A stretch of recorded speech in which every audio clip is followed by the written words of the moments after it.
Ողջույն ձեզ, քույրեր եւ եղբայրներ։ Նախընտրական էս խմորումները, էս կռսությունները, որ դիտարկվում է, որի մասին երևի ինձանից լավ եք տեղյակ,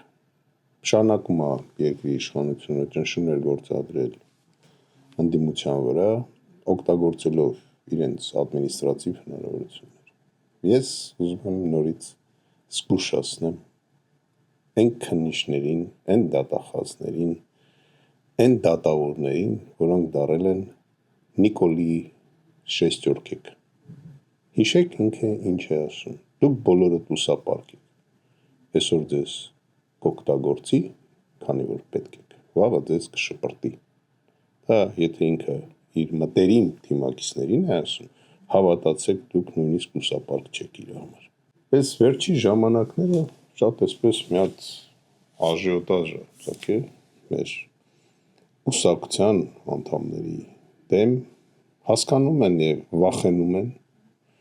Մենք համագործակցություններ ենք պատրաստում զուգահեռ մեր հետ գնացող կուսակցությունների հետ եւ մոտակա ժամանակներում դուք դրա մասին կլսեք։ Մենք մտնում ենք դաշտ, մտել ենք դաշտ, ավելի շուտ քաղաքական եւ այլևս երբևիցե այդտեղից դուրս չեն գալու։ Իրա սուտ խաղաղության լոզունգները, որը տանելու է թազա ցեղասպանության, ես շեշտում եմ, նոր ցեղասպանության է տանելու։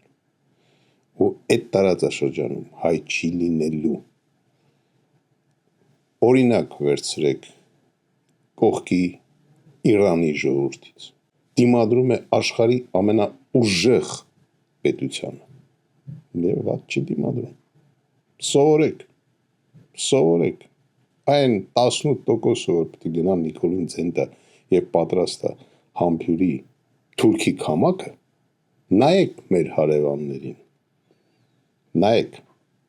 նայեք պետությունը ոնց է լինում, դրա համար էլ Իրանը միակ պետությունն է, որը հազարամյակներ չի կորցրել իր անկախությունը։ Իսկ մենք մի 10 անգամ անկախություն ենք կորցրել, 10 անգամ ջնջվել ենք, նորից վերականգնվել ենք ու միջև այսօր ոչինչ չենք հասկացել, որ նման ղեկավարին պետք է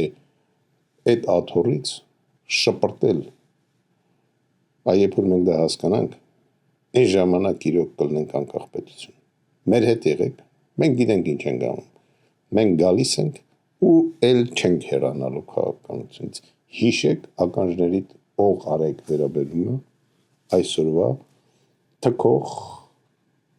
այսօրվա բայղուշ, այսօրվա կներեք քամակ պաչող կծող իշխանությանը։